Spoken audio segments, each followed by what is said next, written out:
My name is Andrew A.J. Jackson, and I'm a film director. Hi everyone, I'm Grace Juliana, and I'm an actor. Hey, and together we are Watching Movies! Thank you so much for coming. This is our 4th episode to Number date. You guys know what this is about. We watch movies in the theater, movies at home streaming, or even retro movies made from way back when. No, it could have even been last year. Last year. That's a retro movie. But we discuss movies, and we also talk about hot topics in the entertainment industry. So we're going to start with that first. Let's talk about the Diddy docuseries on Netflix. Oof. Produced by 50 Cent. It is called Sean Combs' The Reckoning. The Reckoning. Now, I watched it. I have my own opinion on it. I have my own opinion on the situation as a whole. But, AJ, what do you think? You know, there's a lot to take from this one. I mean, it's a docuseries, not just one singular documentary. It's a docuseries. So it starts off talking about, you know, P. Diddy and where he's from, Mount Vernon, growing up. Isn't that where Denzel Washington's from? Yeah, Denzel's from Mount Vernon as well. I knew that. So it talks about that stuff and how he worked at Uptown Records, and then the tragic City College Stampede. That Oh my God! One of the promoters for '91. He was so skinny and small back then. You just see him walking around like people on the floor. He's like, I'm like, bro, you caused this? He promoted it. It happened. Too many people came. It was unfortunate how that went down. You know, and that's kind of how his name got plastered everywhere. And then from that point, you know, he rose up at Uptown Records and eventually got fired there. Got fired for being too big. Yeah. You know, outgrowing Andre Harrell, who was his mentor at the time. And then he started Bad Boy Records. And it talks about the Tupac killing, too, and how he allegedly may be involved in that. Nothing was confirmed then, or even up until recently, because now someone could be convicted. PPD, he's going to go on trial next year for it. But then and let's see what he says. But then it gets into the Cassie stuff. Yes. You know, him beating Cassie up in the hotel. I've been waiting too long. I came to answer your call. You know I was good. Okay, I'm not going to continue. You rehearsed that, didn't you? I rehearsed it. But that was my song when I was 5, 6, 7, 8, whatever you want to say. I heard that song a lot when I was a child. Yeah, shout out to Cassie. So I knew of Cassie. I love that song, but that was her only really big hit, and I blame Diddy for it. Shout out to Ryan Leslie, too. Yes, Ryan Leslie. I blame Diddy for it because he said, I'm giving you a 10-album deal. If you're mine, where's the music? Where's the music? It never happened. I don't know. I feel whatever. So I feel bad about a lot of stuff. But. Yeah. Also, I mean, that stuff that went on between Cassie and Diddy was unfortunate. Yes. It talks about that. Then it also talks about stuff that happened with him and his producer, Little Rod, where there was like some drugging and maybe sexual assault as well there. I mean, this documentary touches on all of this stuff. You know, if you want to know about Diddy from the beginning to the ending.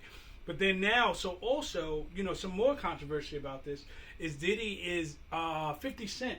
Yes. Who is the executive producer, is kind of beefing with Jim Jones, Mano, Fabulous, and Dave East. Yeah, who played Method Man in the Wu-Tang series. He did? Yeah, he did. Oh, he is so cute. Yeah, so they're beefing because on their podcast, they said that they didn't think it was right for this documentary to come out because it was unofficial. And is it right to do an unauthorized documentary about someone? Well, clearly it's illegal, or else Netflix wouldn't have done it. Yeah. Netflix has 1,000 lawyers. They have lawyers for lawyers. Right. Lawyers for the lawyers. Lawyers for the lawyers. Yeah, that kind And we all watched it.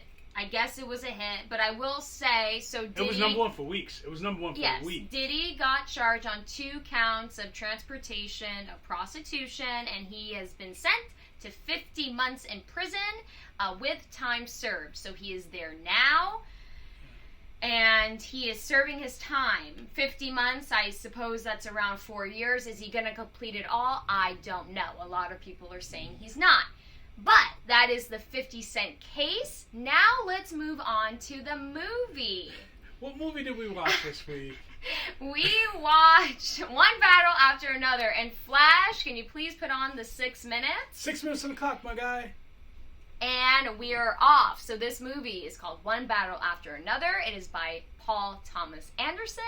Great director. Great director, legendary. It stars Leonardo DiCaprio, Tiana Taylor, Sean Penn, and Chase Infinity. So, it is about an Wait, hold on. Don't forget about my boy Wood Harris, who's also in this. Oh, yes. Yeah. Wood Harris. Oh, and yes, we will be spoilers.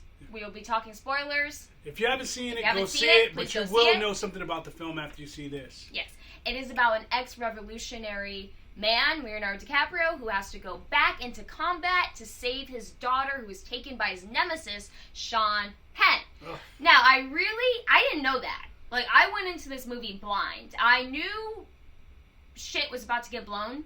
Like, one battle after another. I saw the trailer. I saw... Tiana Taylor pregnant with the, heavy machine that gun. That was, like, the main scene I got from the trailer. I'm like, okay, she looks badass. I'm in. What did you think of it? I love this film. Unfortunately, I didn't get to see it in the actual theater. Yeah. I watched it on HBO Max.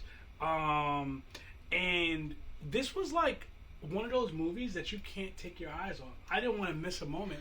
Yeah. Even though I was home, I didn't want to go to the bathroom. I wanted to just sit there and watch this whole film because it's action from the beginning. And it was fast-paced. Yeah. For a 3-hour movie, you don't realize it's 3 hours. When Leonardo DiCaprio realizes he has to go save his daughter when he falls off the building. Oh, I talk about that. Like he's jumping across the building. Because he's following these youngsters. Yeah. They're doing flips and shit. They're like John Wick, and he's just like, ah! He falls 40 feet. You see him hit a tree, and I'm like, no way. In real life, he would have been finished. Like, are you kidding me? Well, I don't know if he would have died, but he definitely would have been. And he got up like... Man. Yeah, well... Yeah, I mean, adrenaline would do. No, but adrenaline, adrenaline. That is absolutely true.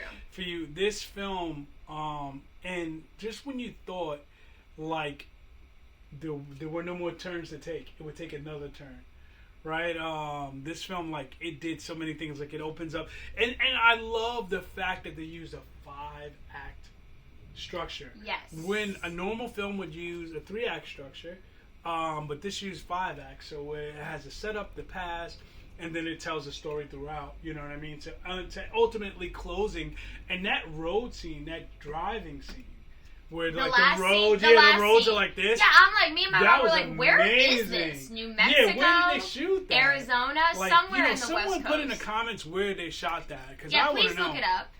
Because that was amazing. Like the film, that was one of the best shot car chases. Oh, but then when Sean Penn got shot by his colleague, but then Sean survived. You see him walking. I'm like, ain't no way.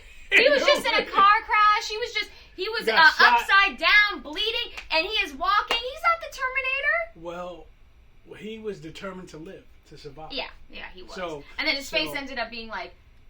I think his face got messed up. But this whole film was about like determination to live. Determination to live. Yes. Because that is why Sean Penn went after Chase Infinity's character. He essentially wanted to kill her because he thought she was his offspring, which she actually was, and he wanted to kill her because he was trying to be a part of this white men's only club, and they could not have any relationship with anyone of color, so he lied. And she was the evidence. Yep, and he was trying to get rid of the evidence. Yes. And it actually backfired. It's crazy how he falls in love with Tiana Taylor in the beginning, because her character. He just got obsessed with her quick. Yeah, I mean, well. Oh, and when he went up to you're like, of course he would. When he went up to Leonardo DiCaprio, he's like, I love black girls. Yeah. Do you love black girls? Do you love black Leonardo girls? was like, he's like, who is this? No, he didn't even say. I would have been like, huh? Yeah, who are you? Wait, Charlene sounds like a black name. That's how he sounded. I'm like, what the this guy's a weirdo. But that was the character. That was character was weird. So, shout out to him. He definitely shout out to Sean Penn. I mean, Sean Penn. He's been working forever. I'd love seeing him. He's a veteran. Yeah, the acting in this film was outstanding from start to finish. Yeah, and every single actor. Tiana Taylor's character. Bad. I mean, no, she's a good actress. The character was, she left her child. She left her family. It was concerning, but women do go through that. Yes, yes, they do. Postpartum. Right? Yes. They go through those kind of things where they, and I love how this film took the time to examine that. I also like how Leonardo DiCaprio told his daughter that she was a hero. He never badmouthed her, even though she left him. Yeah. Because that's what you're supposed to do. You're supposed to talk nice about your significant other to the kids. Yeah, you shouldn't. You shouldn't shame them. You shouldn't shame them no. Because they're still their parents, no matter what your relationship with them was. They're still the parents. Yeah. I mean, so all around, this film has a lot of things that you action. Find. Yeah. Wikipedia calls it a black comedy. It was funny at some. Yeah, it's comedy in a lot of different places. I mean, you laugh when he falls off the roof. That was hilarious. That was hilarious. Yeah, I was just like, and then the guy's called Benicio del Toro. They're like, "Yo, he fell. Of course he fell. It's like, Who the heck could do that?" Yeah. Shout out to Benicio del Toro. Del Toro. Yeah. So shout out to Benicio del Toro. Amazing. Yo, he murdered it. And then Puerto Rican I love that they actually let him speak Spanish in the film, and how there were moments there was no subtitles either. No subtitles. No, there wasn't. Okay, and that is 6 minutes on the clock. We totally recommend this movie. It is on HBO Max. And I think that is it for today. That might be it. That was quick. I loved the film. I loved it. We loved it. Please stream it. And is absolutely, I want to call it legendary again because it was such a different film. It reminded me of Sinners. Yeah. Hasn't been done before. Yeah, it was good. We want originality here. Yeah. Yeah, man. Make some more stuff like that. All right, so this was Watching Movies. Make sure to hit that like and subscribe button. See you on the next one, guys. See you on the next one. Happy New Year.